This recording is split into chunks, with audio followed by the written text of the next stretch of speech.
And you are an incumbent Yes. on the Concord School Board, and running for what term?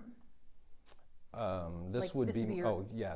So I've been on the board for 12 years. Okay. So this, I guess, would be my fourth term. Yeah, a fourth term. Yeah. And why do you want to continue to run? You know, this is a question I ask everybody. Like, yeah. Running for school board is not boring, and in some cases kind of difficult. And yeah, so we have a special needs daughter. So years ago, we started attending school functions, school board, and at that point, there were some school board members that had said, hey, I'm going to term out sometime. I'm going to be, and so continue to work on that. So just over the course of being involved with our kids in education, you saw an opportunity and there was a need, and so started running for school board. And I enjoy what we do. I'm experienced, so I know what I'm getting myself into, and I just want to keep continuing to drive Concord Community Schools into the future. Our kids are amazing, our teachers are amazing, so just like to keep continuing what we've got going on. And what are you particularly proud of? What do you like about, you know, some of the, what kind of input have you had that you feel particularly ownership of, and is there anything you want to brag about? Well, part of the duty of a school board is to hire a superintendent. And so when we go shopping for a superintendent, we have a lot of folks that want to work for us. So our list of superintendents, when we hired Mr. Funston, we had a lot to pick from. And so I'm proud that we chose the best superintendent for Concord Community Schools, and we as a board have stayed united. We don't always get along, and I think sometimes people think we're too chummy, too friendly, but we as a board have stayed united. We've had a mission, we have a strategic plan. So if I had to brag, hiring the superintendent and staying united as a school board just helps our students and helps our community. But Concord does face its own set of challenges. I would say, let's talk about maybe test scores. Sure. I read there was a big improvement this year in the third grade I read scores. Oh, yeah. And we actually talked to Dr. Funston about that. Mm-hmm. And, you know, a lot of effort has been put there, but there's still a long way to go. I mean, we're still talking about 30-some% of kids in Concord who didn't pass, which could be at risk of being retained with Sure. under new legislation. I wonder, as a school board member, I know you know, some of that is outside of your control, Sure. but the finances are not. And where do you think Concord should be putting its resources to kind of bring those scores up? Sure. Well, before I came here, I lived near East Side, so I had a chance to just walk around East Side and just saw some of the things that are going on. And so literacy coaches, we have specialized coaches, math coaches, English coaches, reading coaches. And so we're putting some emphasis behind that, and that's going to help. We see it helping. One stat that was kind of interesting, data point, you can find data, we're like baseball, we count everything. When you hear kindergarten kids are coming in at 15%, 14% on grade level, and we start there, and we at Concord are working on phonics, and we're working in kindergarten, first grade, second grade, so we can not wait till third grade. We're starting kindergarten, first and second, and working on reading and writing and everything involved. So I guess to answer your question, we're putting coaches in place, we're putting curriculum in place, and we're starting really early. And if the state were to come up with fully funded pre-K, I don't know that, you know, that could help and drive scores up. Yeah, you're sort of under. You can only do as much as the finances you have. Sure. Let's talk about Concord's finances. Where does Concord sit? You know, one of the people running against you has said, you know, she is very against raising taxes, referendum. Sure. Where does Concord sit right now, and is that a possibility? Well, years ago, the Concord community supported a referendum at a time where we had some need, and so we were gracious that the Concord community supported at about a 39.5-cent rate. When we went to renew, we were going to lower that down, and so the politician inside of me says we weren't raising taxes, we were actually lowering taxes. And then if you look at our tax rate, I have a chart that shows the arrow is going down because it's strategic for us. Circuit breakers hurt us in Concord world, and we're not going to change that constitutional vote, but we're very strategic with our finances, and we're doing okay. We'll see what the legislators come up with for funding in this, budget. And Concord is not alone in Correct. Having to deal with the implications of the circuit breaker. Correct. And also waiting to see what the legislature has in Correct. store. Yeah, and we're very, things come at us that we, have to take some resources, some time and money. Maybe it's hey, can you research this topic? We'd like to see some data on this. And we've spent tens and thousands of dollars trying to take care of people that are requesting information. Yeah. Content in schools taught by teachers.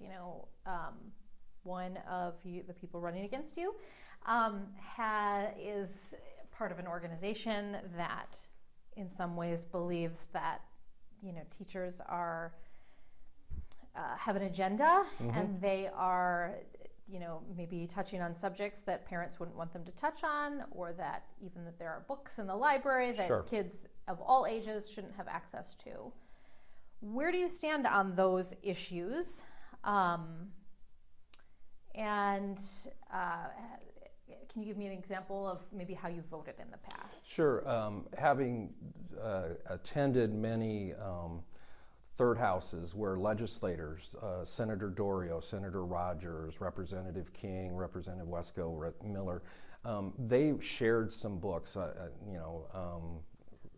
Senator Dorio showed me a book, and I was just flabbergasted. I said, it was Southern Indiana, so it wasn't up in Northern Indiana, but we have a process, we have policies, we follow the Indiana code. We as a board are going to pay attention to that. We have attorneys.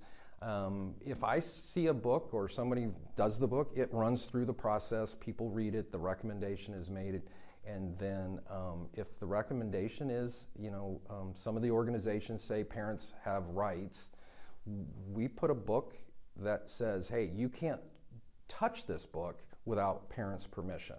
So in that regard, it stays. It hasn't been checked out for years, but it's going to stay at the recommendation of the committee and the superintendent, but it's behind. You can't get to it. So that's an example of where I'm going to let the committee work on it.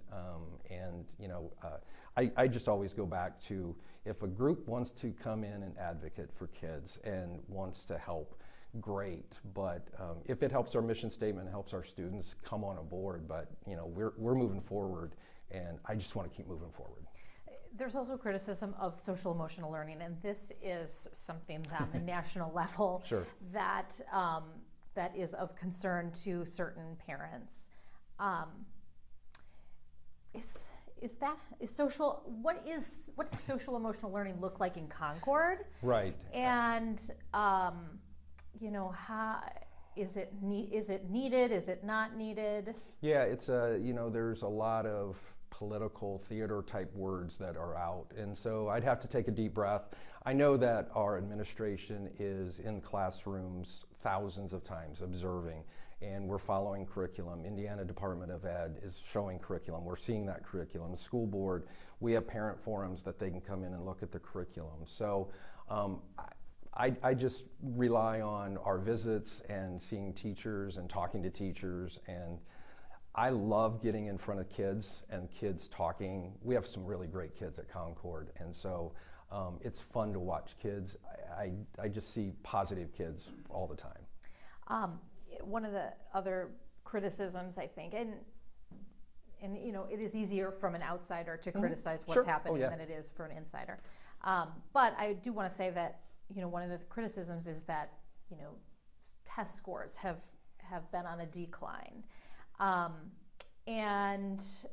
Maybe let's talk about iLearn scores. I think one of the people running against you has a graph and has equated iStep to iLearn, and when you look at it like that, it does appear to be trending Sure. downward. Now, We know that the state has said you cannot compare those two tests. I-STEP, I-LEARN, totally different tests. But I-LEARN, which has been given, I think, since 2019 in the state, I mean, numbers don't look good for any district. Right. What are your thoughts on how Concord is doing? And, you know, maybe on the math side, since we already talked about iRead on the ELA side, is there anything the district can be doing? Do you feel a certain way about I-LEARN scores? Are you worried when you look at Concord's numbers? Sure. There's not, I mean, test scores come out, we look at them. There's not an educator in Concord, probably in northern Indiana, that doesn't realize that test scores aren't. Conversely, I would think when test scores come out and Concord has really high test scores, the work's going to continue to be the same. So whether it's low, high, we're going to keep working for kids. You mentioned math. We have great math coaches, and they're spending a lot of time. I know that we have just hired a new math teacher at the high school that I know him personally. He's going to really help. And so we are taking steps to work hard. And yeah, test scores aren't where we want to be, but the work remains the same, whether they're a football term, win or lose, you're still going to prepare for the next Friday game the same way. So we're going to keep working on test scores. And when I come back and they're really high, I'm going to tell you the same thing. We're working really hard to keep those up, and whatever we need to do, we're just going to keep working hard. You know, there are a lot of candidates throughout the area who are running on, you know, board transparency, district transparency. How do you think the board is doing and the district is doing with transparency? Yeah, transparency, I mentioned, you know, I was on a national spina bifida board in Washington, D.C., and that's where I really learned about governance boards. And the last board meeting that we had, we approved our budget. There were 5 items that were procedural in method. And so it does kind of seem like, wow, that was just, you know, 10 minutes of I motion, approve, and go. But they're procedural things. Packets come out Thursday morning. They go to the public. We as a board are going to spend time, you know, when I first came on my first term, I sat with the president of the board and the superintendent, and they said, you got to prepare, you got to prepare, you got to prepare. So that packet comes out, and if there's something on there, I'm calling the superintendent, we're having a conversation, he's giving me more information. So when I come into that board meeting and the other board members come in, we're prepared. So it may appear like it's a rubber stamp, but it's preparation that is getting us there. And you know, I think everybody probably wants more information. Like, why did you vote this certain way? What was all that discussion that happened before? And they want to be privy to that. Is that, I mean, how can they get that information as a public? You know, like, how do you know that you know, what the district spent this pot of money on? Because that's not talked about in the board meeting. And is there a way for the public to know? Sure, they can always contact the superintendent, they can contact us. We as a board have made ourselves visible, from the president to just me that's a board member. We're going to be out there, you can get a hold of us, we can talk through it, let's have a conversation about it. Yeah, I'll give you an example of something that we did. We were trimesters at Concord, we went 2 semesters. That was a 2-year process. So we had forums, we had discussion. In fact, Tim Kuntz was a teacher at the time, and he was on a committee, I was on a board, so he and I have talked about that many times, and he shared that in one of our Meet the Candidates night, where we're doing, you know, community forums so we can get that information out, and contacting us is just, you know, get a hold of us and we'll talk about it. And what about hiring as well? You know, the board ultimately sort of kind of I would say maybe rubber stamps hiring. You usually get like a list and you kind of, that looks good to me. What happens before that? I mean, how can people know who you're hiring and whether or not that person fits the role? I think everybody wants to learn more about who's working inside their schools. I think there is some confusion that doesn't happen at a school board meeting, right? Like you were saying, a lot of that happens prior. is there some sort of process where the board is involved in that kind of thing? Again, the board packet is going to come out on Thursday, so we're going to see names. If it's a principal, if it's a high level, that's not something that takes 14 days. That's a longer process. So we're going to be, vetted throughout that. We hire the superintendent to be the executive of Concord Community Schools, and he hires the superintendent. We're all in this together. So, but we trust the building principals to be making good hires, and so we trust. But yet we are going to verify, and there's been times where a board member years ago saw a name and said, could we double check that name? So things do happen. It's a little touchy with personnel, as you might imagine, when you start getting into names and things. So we will seek the superintendent and our legal team to make sure that we're not stepping and breaking any Indiana law. One of your opponents is involved in an organization called Purple for Parents. Mm-hmm. Are you familiar with that organization, and what are your thoughts on what that organization stands for? Well, recently I had a little bit more information. I tried to I watch the news because I believe in the news. So things that come across on social media, I may just go, let's not. But I'd have to do more investigating into that, and I will stand by my comment. If a group is going to help kids and they're going to advocate for kids, come on. But if they're going to grab a buzzword and try to throw it and make you scared of and tell you who's to blame, then I don't see that's going to help public education, and hopefully that can just, let us stay with our course, our mission.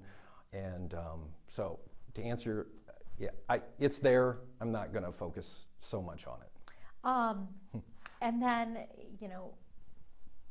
I think ultimately parents generally don't care about what happens at a school board meeting, right? As long as their kids are safe and being taught what they need to learn.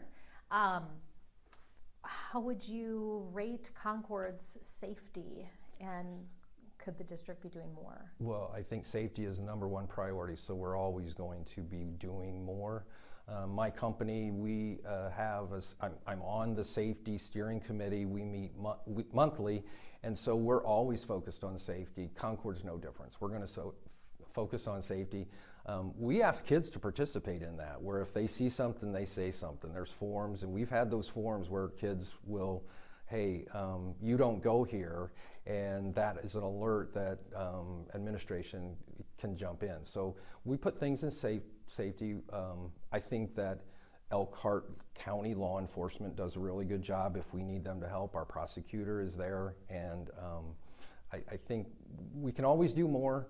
And we're always focused on safety, and we want kids to get on the bus and get off the bus and be safe everywhere in between, and staff. Anything else you would like to say to voters and viewers? Yeah, sure. You mentioned test scores, and we at Concord aren't satisfied with our test scores, but we're going to get those up. We're going to work on them. It's an indicator, and we have a whole lot of indicators. We like to look at cohorts. Is Tim Yoder moving from first grade to second grade to third grade, and we're seeing that transition. We've got great teachers. We got great building administrators, and man, we have great kids, and I get a little fired up when somebody says, hey, Concord's test scores aren't good. Let's go look at some Concord kids, because our kids are really good, and we're going to push forward. And like I said, when you invite me back in a couple years and our test scores are high, we're still going to be working. So thank you. Thanks for watching. Like and subscribe to the WSBT 22 YouTube channel.